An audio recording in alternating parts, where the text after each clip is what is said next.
जो आजाद उम्मीदवार हैं, जो पाकिस्तान तहरीक इंसाफ की टिकट पर जीते हैं, याद रखिएगा अगर आप लोगों ने जमीर बेचे, क्योंकि वोट हमने, हमारी फैमिली ने इमरान खान को दिया है, आप लोगों को नहीं दिया। हमने वो मिसाल कायम की है कि अगर इमरान खान साहब किसी खंबे को भी कहेगा तो हम उसको वोट देंगे, इमरान खान साहब किसी कुत्ते को भी वोट कहेगा तो हम उसको भी देंगे। हमने वो मिसाल कायम की है। हमारे वोटों पर डाका डाला गया, चोरी की गई, रॉबरी की गई, हम उसकी हिफाजत करना जानते हैं। अगर उसके बावजूद भी तुम लोगों ने जमीर फरोशी की, उसका अंजाम तुम लोगों के साथ वो होगा कि शायद तुम सारी जिंदगी याद रखोगे। हमेशा गद्दारी और दोगला पुलिसी की जो सजा होती है, और तुम लोगों ने कुरान के ऊपर हलफ दिया है कि मैं कुरान पर हलफ देता हूं कि मैं हमेशा पाकिस्तान तहरीक इंसाफ के साथ मुखलस रहूंगा, वफादार रहूंगा, इमरान खान साहब के साथ खड़ा रहूंगा।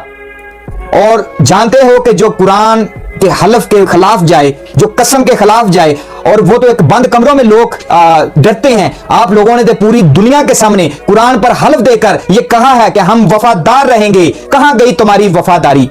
तुम मुसलमान नहीं हो अगर तुम लोगों ने अपने जमीर बेचे। वसीम कादर नामी शख्स जैसे, क्योंकि पाकिस्तान तहरीक इंसाफ ने इस पर यकीन किया, ट्रस्ट किया और इसको टिकट ऐसे कुत्ते बंदे को दे दिया।